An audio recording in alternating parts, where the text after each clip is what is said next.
کیا ہم سورج چاند ستاروں سے مدد لے سکتے ہیں؟ یہ کون سی مدد لینی ہے آپ نے؟ جی لے سکتے ہیں. قرآن میں آیا کہ ہم نے یہ ستارے اس لیے بنائے کہ اس سے تم سمت تلاش کرتے ہو.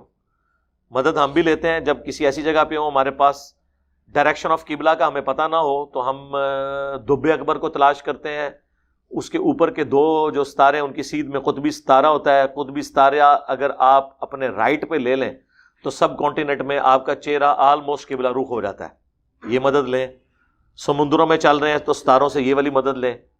ستاروں سے اگر آپ نے کوئی ستاروں کی چالیں اور گردشیں اور وہ جادو اور ٹونے اور کہانیاں مراد رہے ہیں تو اس کا تو اسلام میں کوئی نہیں ہے. وہ صحیح مسلم میں حدیث ہے جس نے کسی نجومی سے مستقبل کا پتہ کروانے کے لیے کوئی ایفرٹ پٹ کی ہے تو 40 دن تک اللہ تعالیٰ اس کی نماز بھی قبول نہیں کرتا.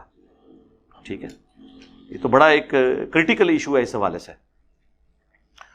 تو اس طرح کی مدد ہے. سورج سے تو ہم مدد لیتے ہیں. ہمارا پورا کا پورا نماز کی جو ٹائمنگ ہے وہ سورج کے اوپر ہے.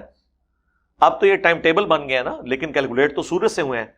ٹیوب لائٹ کا 18 ڈگری کا اینگل دیکھ کے وہ آپ کا فجر کا وقت طے ہوتا ہے, پھر غروب آفتاب, اسی طریقے سے ختم سحری, افطاری کا وقت, زور کا وقت داخل ہونا, یہ سب کچھ کیلکولیشن سورج کے اعتبار سے ہیں.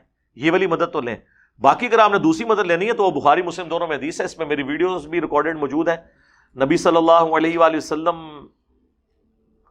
حدیبیہ کا موقع تھا, آپ نے فجر کی نماز پڑھائی اور اس کے بعد آپ نے صحابہ کی طرف متوجہ ہو کر کہا کہ جانتے ہو ابھی بھی تمہارے رب نے مجھ سے کیا فرمایا. ہائے ہائے ہائے, خوش نصیبی کا لیول دیکھیں کہ تازہ تازہ اللہ کی طرف سے فرمان آیا ہے, اور وہ کتنے خوش نصیب اصحاب ہیں جو حضور کے پاس موجود ہیں. تو صحابہ نے کہا اللہ اس کا رسول بہتر جانتے ہیں. آپ نے فرمایا تمہارے رب نے ابھی ابھی مجھے فرمایا ہے کہ لوگوں نے اس حال میں صبح کی ہے, بعض لوگوں نے, کہ وہ اللہ پر ایمان لائے اور انہوں نے طاغوت اور ستاروں کا کفر کیا, اور بعض لوگوں نے اس حال میں صبح کیا ہے کہ وہ ستاروں پر اور طاغوت پر ایمان لائے ہیں اور اللہ کا کفر کیا ہے. پھر حضور نے اسے ایکسپلین کیا کہ جنہوں نے یہ کہا کہ یہ رات کو جو بارش ہے یہ اللہ کی وجہ سے ہوئی, وہ اللہ پر ایمان لائے اور ستاروں کا کفر کیا, اور جنہوں نے کہا کہ یہ ستاروں کی وجہ سے یہ سب کچھ ہوا, وہ ستاروں پر ایمان لائے اور اللہ کا کفر کیا. اس پہ میری بڑی ڈیٹیل ویڈیوز ریکارڈ ہے. آپ لکھیں نا ستاروں کا علم, علم نجوم, ایک ایک حدیث ڈسپلے کر کے میں نے اس کو منطقی انجام تک